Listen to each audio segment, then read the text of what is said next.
என்னெல்லாம் கூடாதுன்னு சாஸ்திரங்கள்ல சொல்லியிருக்கோ எல்லாத்தையும் பண்ணிவிட்டு மகா பாப்பியா நின்றுண்டு ராமரை சொன்னா போறோம், கிருஷ்ணனை சொன்னா போறோம், இந்த கீர்த்தனம் பாடினா போறோம், கவலை போயிடும். பாபம் பண்ணினவாழ்ல யார் அதிகமா பண்ணியிருக்காளோ அவளுக்கு தான் ஃபர்ஸ்ட் ப்ரைஸ்ன்னு அது எனக்கு தான் கிடைக்குங்கிறாரு. அபராதி அபராதி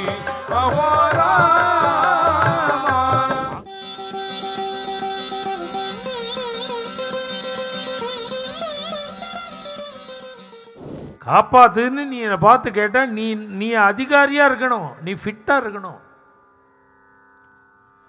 என்னெல்லாம் கூடாதுன்னு சாஸ்திரங்கள்ல சொல்லியிருக்கோ எல்லாத்தையும் பண்ணிவிட்டு மகா பாப்பியா நின்றுண்டு என்னை காப்பாத்துன்னா நான் என்னத்துக்கு காப்பாற்றணும் அப்படின்னு நீ கேட்கக்கூடாது. இதெல்லாம் நமக்காகவே வக்காலத்து வாங்குறார் அவர்.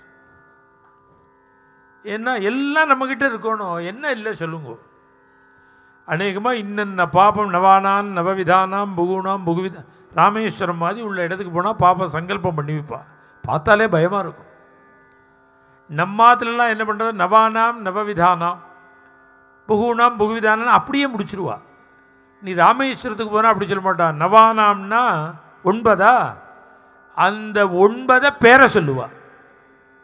அப்புறம் அந்த 9ல் ஒரு குரூப், அதாவது 9 குரூப்பு. ஒரு குரூப்பில் இன்னென்ன பாப்பம்னு இருக்கு, அடுத்த குரூப்புக்கு இன்னொன்று பார்ப்போம். சங்கலீகரணானாம் மல்லீகரணானாம் அபாத்திரீகரணானாம் ஜாதி பிரம்மஜகரம் பிரகீர்ணகானான்னு இது மாதிரி 9 இருக்குது. ஒரு குரூப், ஒவ்வொன்றும் ஒரு குரூப்பு. ஒவ்வொரு குரூப்லேயும் ஏகப்பட்ட பாப்பம். எல்லா பாபத்தையும் ராமேஸ்வரம் போனால் சொல்லுவாவா. அதை கேட்டால் நடுக்க வந்துடும். ஏன்னா எல்லாம் டிக் பண்ண வேண்டியது தான், எல்லாம் இருக்குது நம்மக்கிட்ட. இத்தனை பாபத்தையும் பண்ணிவிட்டு என்னை காப்பாத்து அப்படின்னு வந்து கேட்குறியே, நீ என்ன துணிச்சல் இருக்கணும் உனக்கு? தெரிஞ்சுட்டே பாபம் பண்ணிவிட்டு வந்து கேட்குறியே, என்ன துணிச்சல் இருக்கணும் அப்படின்னு நீ கேட்கவே கூடாது. இவர் சொல்றார் பகவானை, நீ கேட்கக்கூடாது. ஏன் அப்படின்னா என்னை பற்றி நன்னா தெரியும் எனக்கு. அபராதாலயம், இந்த ரிஷிகள் தர்மசாஸ்திரங்களில் எத்தனை விதமாக பிராபங்கள் எழுதியிருக்காளோ அத்தனையும் எங்கிட்ட தான் இருக்கு. நாம சொல்றது ஆச்சரியம் இல்லை, சுவாமி தேசிகன் சொல்றார். இப்பேற்பட்ட மகாத்மா அவர் சொல்றார், அகமஸ்மி அபராத சக்கரவர்த்திங்கிறார். பாபம் பண்ணின வாழ்ல யார் அதிகமாக பண்ணியிருக்காளோ அவளுக்கு தான் ஃபர்ஸ்ட் ப்ரைஸ்ன்னு அது எனக்கு தான் கிடைக்குங்கிறார்.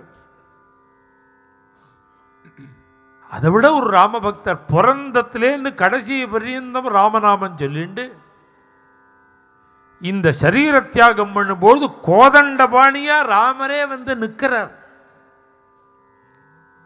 அப்பேற்பட்ட மகாத்மா சொல்றார், தன்னை சொல்லும் பொழுது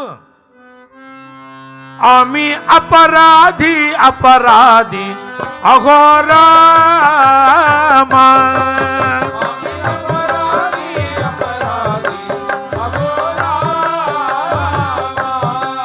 ஆம்கனாகி திருட புத்தி அகோராம்